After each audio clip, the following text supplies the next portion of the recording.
Alors, on a lancé cette vision Réveiller les héros. Et quand je préparais ce week-end Réveiller les héros avec toute l'équipe, on se disait, mais comment réveiller les héros? Comment les jeunes, les pousser dans leur appel? Comment les emmener dans leur appel? Peut-être en mettant des professeurs qui vont leur apprendre ce qu'ils doivent faire, etc.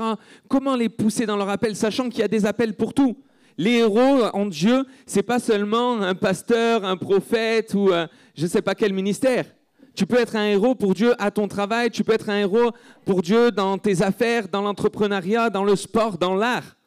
Comment, Seigneur, pousser ces jeunes à exploiter tous les dons que tu leur as donnés? Comment les pousser à exploiter tout le potentiel que tu as mis en eux? Et là, Dieu me dit, écoute, essaye pas de les pousser, mais inspire-les. Inspire-les. Et j'ai dit, OK, comment je les inspire? Tu dois les inspirer avec des personnes qui ont su exploiter les dons que Dieu avait mis en eux, qui ont su exploiter le potentiel que Dieu leur avait donné. Et c'est pour ça que ce week-end Impact, on a invité, non pas 15 pasteurs pour nous enseigner, mais on a invité des hommes et des femmes qui ont réussi dans leur domaine et qui ont su garder leur foi dans ce domaine-là et répondre à l'appel dans leur domaine. Et parmi eux, on a quelqu'un qui nous a aidés à réveiller les artistes. Et je vous demande de faire du bruit pour quelqu'un qui est un précurseur du gospel urbain en France, Monsieur Pierrot Battery. Est-ce que tu veux bien me rejoindre, Pierrot? Alléluia, tu peux encore faire du bruit pendant qu'il monte. Merci. Alléluia, vas-y, je t'en prie. Ok, j'ai fait une présentation très courte, Pierrot Battery, précurseur du gospel urbain en France. Mais est-ce que tu peux faire une présentation peut-être un peu plus complète de qui tu es, ton parcours, ton appel, comme tu veux? Oui, c'est vrai qu'il y a beaucoup de choses à dire. En tout cas, merci tout d'abord de me recevoir. Merci, pasteur. Merci tous les pasteurs. J'ai passé un week-end fabuleux. En fait, je crois que tu disais que tu as fait venir des intervenants pour inspirer. Mais la vérité, moi, j'ai l'impression que je suis venu en fait pour être aussi inspiré. Et la vérité, c'est que... tu peux acclamer, hein? J'ai rarement vu une église avec autant de feu, la vérité. Et je peux vous dire, ça fait des années que j'ai pas mal voyagé, mais il y a quelque chose de spécial. Et je me suis dit, est-ce que je vais réussir à monter sur la chaire pour témoigner? Parce que j'étais bien là. L'adoration. Il y a un truc avec l'adoration ici. Hein. Je crois que d'ailleurs c'est la vision première de l'église. Hein. Et juste avant de faire mon témoignage, vraiment un grand, comme on dit chez nous, un grand big up. Un grand big up aux musiciens, aux chantres. Et j'étais agréablement surpris de voir... agréablement surpris, pasteur, de voir que je ne savais pas que ta femme était une adoratrice. Et là, alors que je m'assois, je regarde, je me dis, OK, Dieu a équipé vraiment cette église de A à Z. Incroyable. Incroyable. Non, c'est vrai.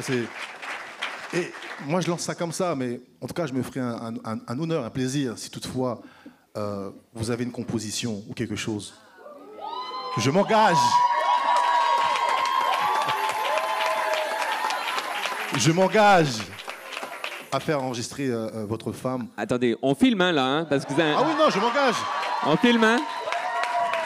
Je m'engage, parce que c'est vrai que, pasteur, tu me disais, voilà, Pierrot, s'il y a des jeunes que tu vois, que tu sens, pour pouvoir aider, booster, produire, mais frère, mais ta femme?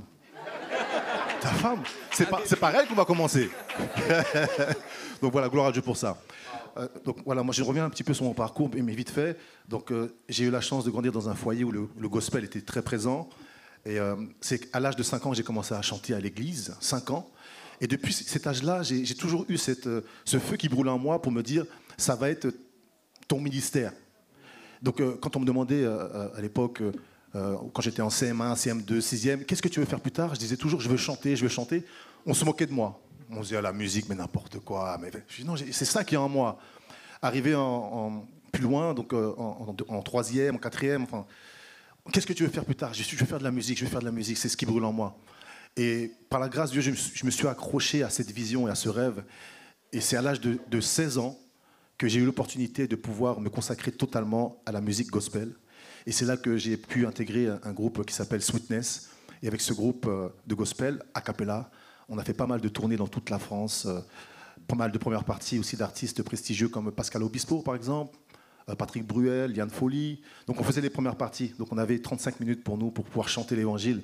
Et on a fait une tournée en Europe et la consécration de notre tournée, c'était la première partie de Michael Jackson. Michael Jackson, c'était en Suisse, au stade de Lausanne, en 1998. Chanter sa foi devant 35 000 personnes qui n'étaient pas forcément prévenues pour le gospel. Et c'était juste incroyable parce qu'on a vu des vies changer. Et on voyait Michael Jackson dans le coin qui était là comme ça.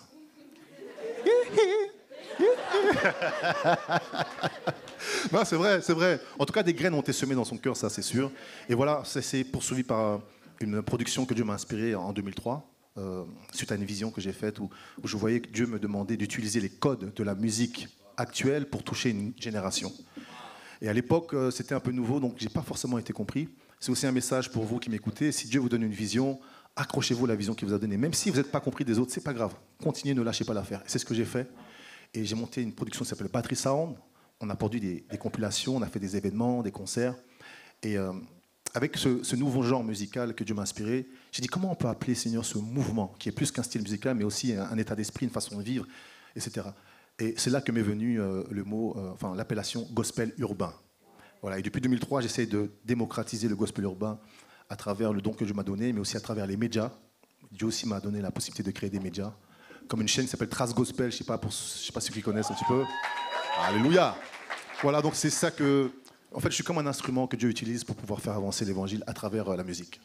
Waouh, amen. Un parcours très inspirant, très très inspirant. Et tu parles, toi, c'est très particulièrement sur la musique, mais on a pu parler et échanger aussi des autres arts. On fait la liaison. Bref, des autres arts. Qu'est-ce que tu penses justement de l'art dans l'Église? Est-ce que l'art dans l'Église a sa place? Est-ce que tout type d'art a sa place? Ouais, moi, je trouve que c'est une force. C'est une force pour pouvoir impacter et évangéliser. En fait, si tu as le don même de dessin, tu peux très bien donc peindre, faire des dessins et peut-être avec un soupçon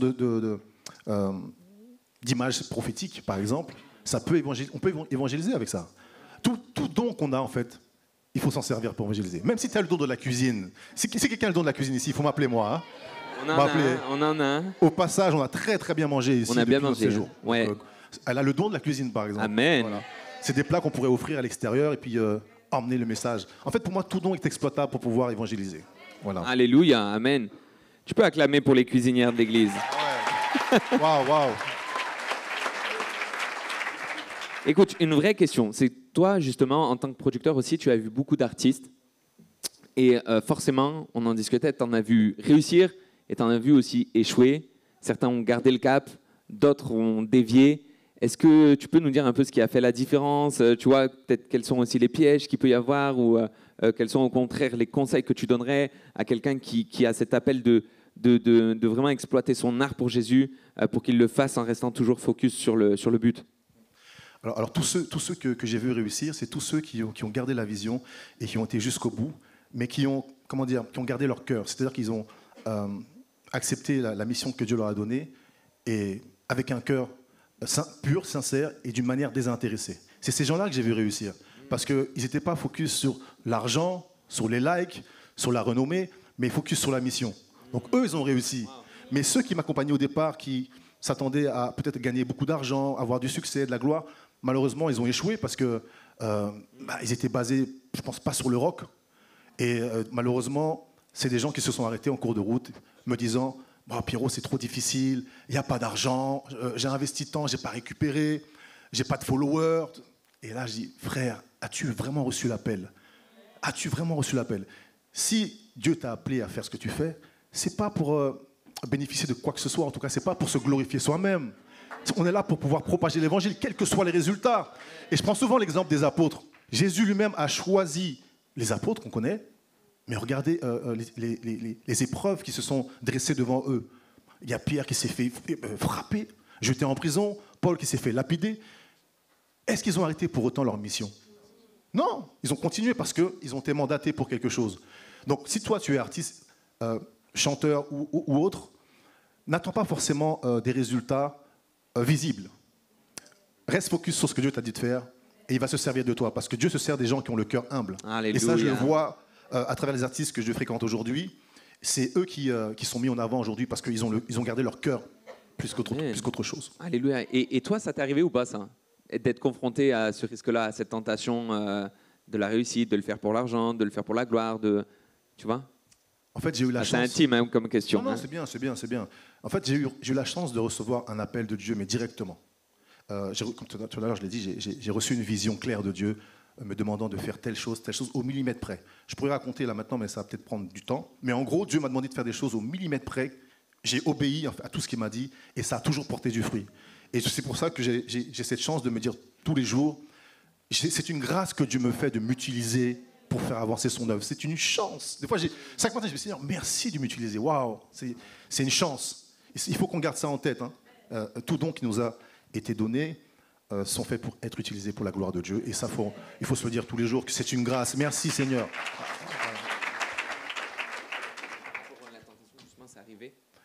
Les tentations, en fait, moi j'estime que... Enfin, bien sûr, j'ai eu beaucoup de tentations. Alors oui, la tentation, il ne faut pas avoir peur de la tentation. Elle stresse devant nous, c'est à nous de choisir, d'accepter ou pas d'accepter.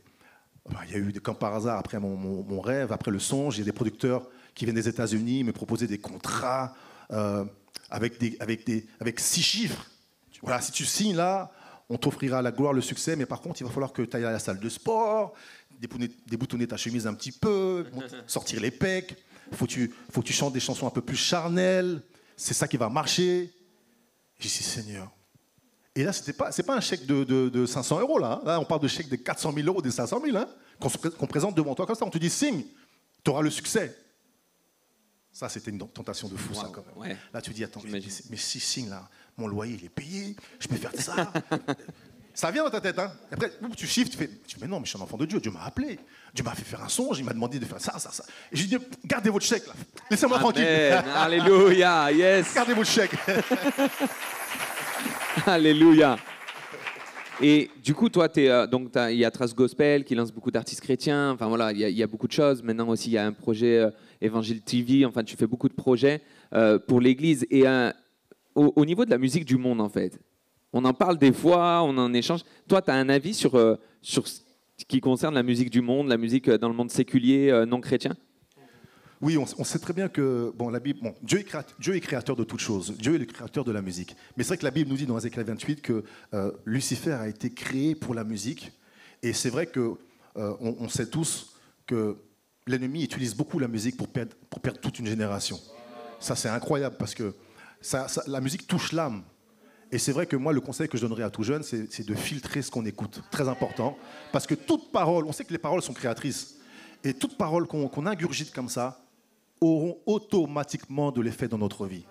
Donc du coup, moi, le conseil que je peux donner à tous mes frères et sœurs ici, vraiment, filtrez tout ce que vous écoutez. Passez au peigne fin toutes les musiques que vous écoutez. Et je donne souvent une petite règle, c'est la règle des 3 M. Avant d'écouter une chanson, applique cette règle-là. Quel est le message de la chanson que tu écoutes ? Quel est le messager ? Et quel genre de musique c'est au niveau de la forme ? Parce qu'il y a des musiques comme le hard rock, par exemple, qui t'emmènent dans des folies. Donc, une fois que tu as passé au peigne fin le titre que tu es susceptible d'écouter avec cette règle-là, je pense que ça peut nous aider. Ça peut nous aider. Amen, incroyable. Écoute, moi juste, je pense que production, faut réfléchir parce que hier, on a fait un petit The Voice avec toi. Et j'ai remarqué quelques lacunes, quoi. Parce que j'ai vu que tu t'étais retourné sur Léonie et pas sur moi. Pourtant, je chante incroyable. Non, mais c'est vrai que... J'ai chanté Assaillons les villes. Le cœur y était. Ça a fait trembler les murs de l'enfer. Mais la voix... Oui, m'a dit, il y a le cœur, pas la voix. Je vais en faire une phrase chez moi. J'ai le cœur, pas la voix. Amen. Non, mais il y a beaucoup de talent ici, vraiment. Et amen. Bravo à vous. Hein, j'ai entendu aussi d'autres voix très bien travaillées, tout ça. Donc, gloire à Dieu. Continuez, en tout cas, dans le don que Dieu vous a donné. Hein. Bravo. Ouais, c'est top. J'allais te demander justement qu'est-ce que tu as pensé un peu du week-end, de l'événement, de la jeunesse, tout ça. Et tu réponds un peu, là. Ouais, ce que je retiens en premier lieu, donc c'est l'adoration qui est ici est particulière. Ça nous amène dans une autre dimension. Et les musiciens, j'observais chaque musicien pendant que j'étais assis là. C'est vrai que quand Dieu nous donne un don, du coup, quand on a ce don, par moi c'est la musique, donc je capte tout. Je suis ici, mais je regarde les enceintes, je regarde comment c'est équipé. Je dis, mais il n'y a pas eu un Larsen depuis que je suis arrivé ici. Alors que c'est les difficultés des églises. Hein. Ça Larsen. Vous savez c'est quoi Larsen, hein? Oui, on sait. Ça, c'est la difficulté des églises. Ça Larsen tout le temps, le son. On va pas se mentir, ça peut arriver. Hein. Moi, je suis arrivé, il n'y a aucun Larsen. J'observe le batteur, j'observe le bassiste. J'observe le pianiste, le violon. Alléluia. Est-ce qu'on peut faire du bruit pour le violon? Alléluia. Élise, incroyable. Ça, Élise, c'est une réponse à mes prières. Je rêvais d'avoir un violon dans l'église. Alléluia, Dieu nous envoie, Élise. Sois béni. Ouais. C'était incroyable. Incroyable. Donc tout était bien. J'ai plus de rêve du coup, faut que je trouve d'autres trucs. Dites-moi si vous avez des propos. Un saxo dans l'église. Allez, on va prier pour ça maintenant. Moi, je priais le violon, c'est vraiment. Je trouve, allez, je le partage là. Maintenant, c'est moi. Le violon, c'est quelque chose qui perce l'âme vraiment, je trouve, parce que c'est un son qui est moche. J'explique. C'est un son. Genre, si j'appuie moi sur une touche de piano, ça va faire la note de musique, c'est joli. Mais si je prends un violon et je fais ça, tout le monde va faire ça. Et pourtant, quand on en joue avec harmonie, ça devient quelque chose de magnifique. Et je trouve ça beau. C'est quelque chose d'imparfait, mais qui, une fois qu'il est bien utilisé entre les mains de la bonne personne, devient merveilleux. Alléluia. Tu peux acclamer. Alléluia. Je suis un peu artiste aussi, tu vois.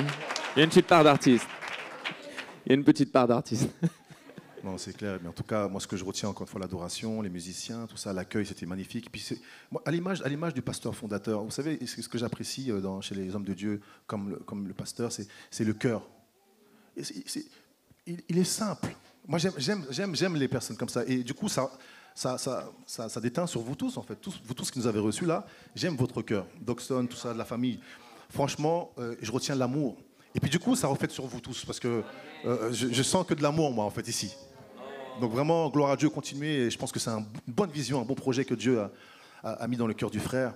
Et on voit les fruits aujourd'hui. Amen.